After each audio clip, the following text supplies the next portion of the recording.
Au fond du Kenya, pas très loin du Kilimandjaro, le docteur Tracy dirige la grande réserve d'animaux sauvages. Bien connu des indigènes qui l'ont surnommé Daktari, le docteur Tracy a pour mission de protéger les espèces d'animaux en voie de disparition. Aujourd'hui, il termine sous l'œil du lion Clarence les soins qu'il vient de donner à un guépard qui lui avait été confié. Monsieur Lemon, vous avez eu raison de me confier Zondo. À présent, le voilà guéri. Un guépard royal. Le guépard royal fut découvert en 1926 en Rhodésie. C'est un des animaux les plus rapides. Et Zondo est certainement le seul au Kenya. C'est l'orgueil de ma réserve. Puis-je le reprendre? Non, je dois le garder encore en observation quelques jours. Mais alors pourquoi dans cet enclos? Il a l'habitude de vivre libre dans ma propriété. Sans doute, mais il ne connaît pas ma réserve. De plus, un lion s'y est introduit récemment. Les Noirs l'appellent Rameau. Il est très redoutable et ne connaît pas Zondo comme notre Clarence. Et les deux hommes laissent les deux fauves ensemble puisqu'ils ont déjà vécu quelques jours en pleine harmonie.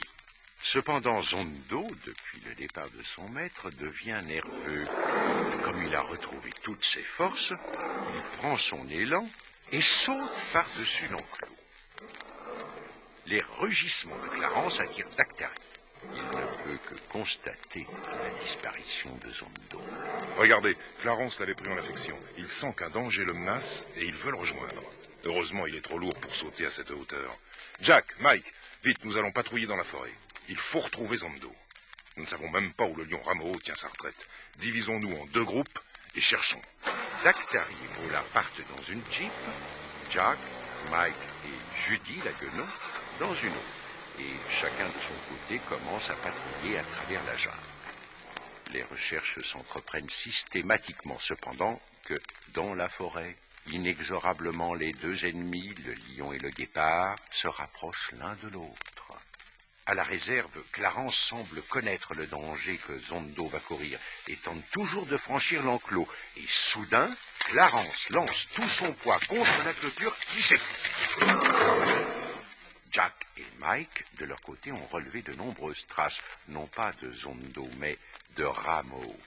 Grâce au talkie-walkie, la liaison est rapidement faite avec Daktari. Daktari, je sens que nous approchons. Restez à distance. Je tâcherai d'endormir Rameau avec une cartouche d'anesthésiant. Terminé. Voilà, Jacques. Il y a là de quoi endormir l'animal une bonne heure.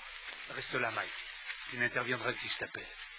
Mais à quelque distance de là, Zondo, lui aussi, a retrouvé la trace de Rameau. Et les deux fauves se trouvent brusquement face à face. Et l'affrontement semble inévitable.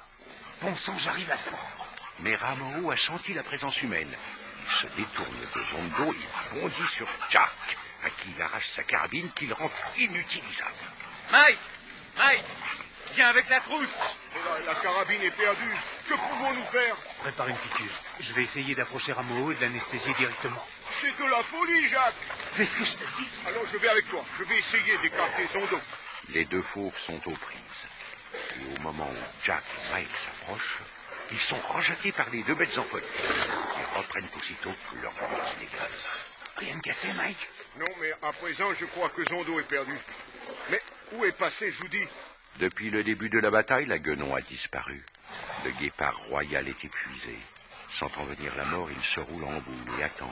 Le lion tourne lentement autour de sa proie, puis prend du recul pour l'assaut final. Et au moment où il s'élance, il se trouve brusquement face à face avec un autre lion. Clarence! Il est venu au secours de son ami Zondo.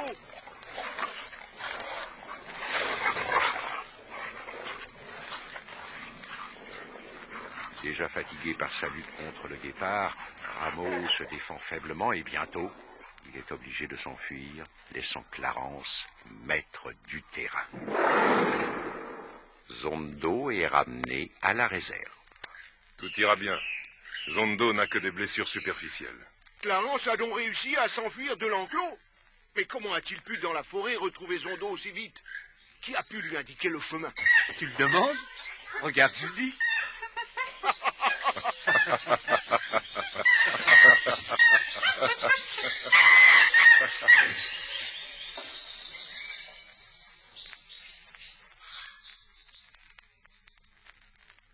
Officier de l'armée anglaise, le major Headley est chargé de la surveillance et de la protection de la réserve de Daktari.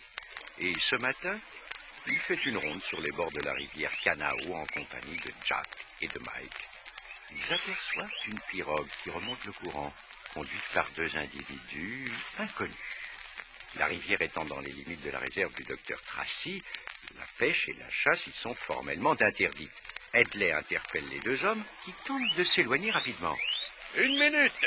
Que transportez-vous dans ces sacs? Ouvrez-les! Mais les deux hommes font une manœuvre pour s'éloigner et s'empêtent au fond de lianes qui bordent la rivière. Nous sommes perdus. Nous n'avons pas l'embarras du choix. Laisse-moi faire, Andrew. Mais les cris de l'altercation ont réveillé les guépards qui se précipitent sur les occupants du bateau. Powell, les guépards, abandonnons la pirogue. Il n'y a que cette solution. Les fauves sautent dans l'embarcation au moment où les hommes se jettent à l'eau. Dépêchons-nous de gagner l'autre rive. Les guépards ne se jetteront pas à l'eau. Regarde, ils partent de la pirogue. Les guépards n'aiment pas l'eau. Un peu plus tard, Headley et ses compagnons arrivent sur les lieux de l'incident. Regardez, ils ont dû être attaqués par les guépards et s'enfuir à la nage. Nous allons enfin savoir ce que contiennent ces sacs. Jack récupère deux sacs qui sont restés au fond de la pirogue.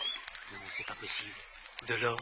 En effet, les sacs sont bourrés de poudre et de pépites d'or.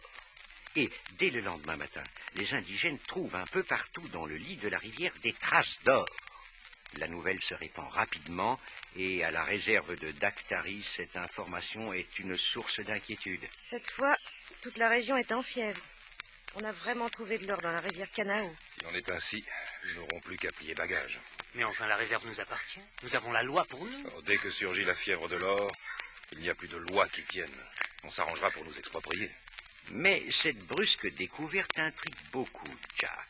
Et il a du mal à s'imaginer que les deux individus qui transportaient des sacs d'or dans leur pirogue aient pu faire une récolte semblable de métal précieux en aussi peu de temps. De l'or par ici, ça me paraît tout de même suspect.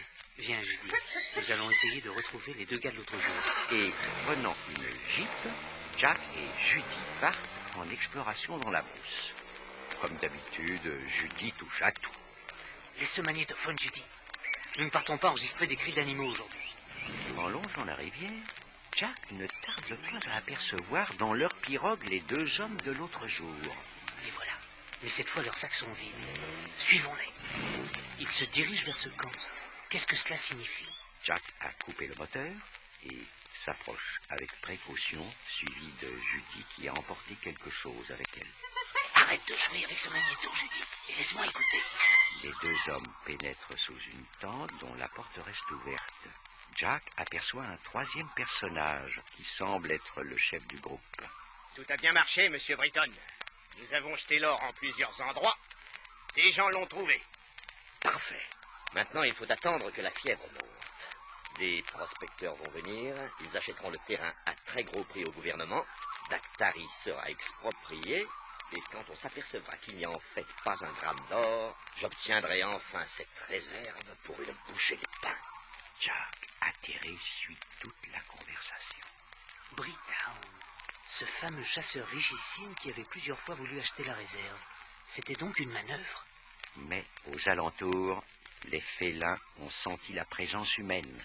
Et les cris de Judy préviennent Jack, juste au moment où un guépard s'apprêtait à lui bondir sur les épaules. Pour échapper au guépard, Jack se voit contraint de s'enfuir dans la clairière et se trouve ainsi nez à nez avec les trois hommes. Quel est cet homme? Je le reconnais. Il était avec le garde. Il nous épiait. Mais en l'air! Vous êtes notre prisonnier. Votre manœuvre ne durera pas longtemps, Britown. Je dirai tout ce que je sais. En supposant que vous le puissiez, qui vous croirait?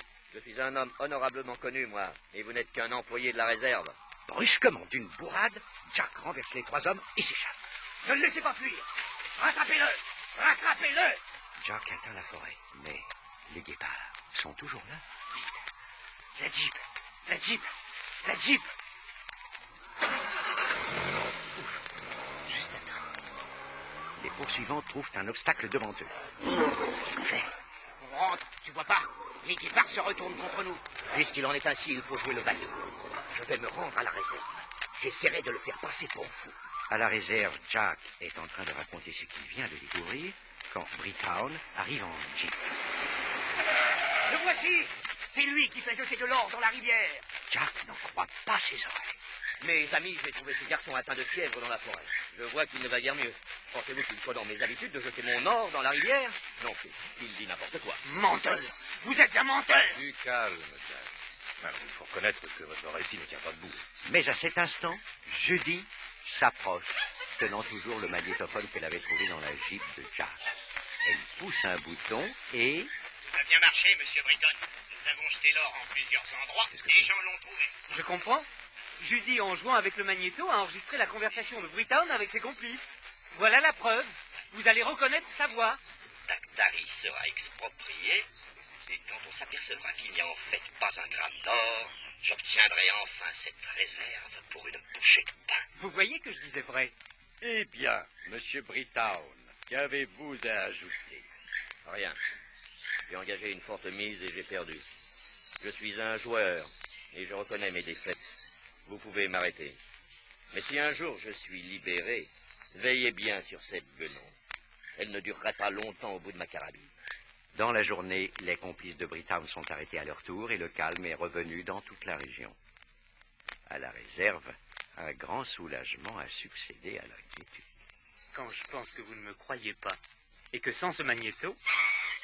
Oh, pardon, j'oubliais Judy.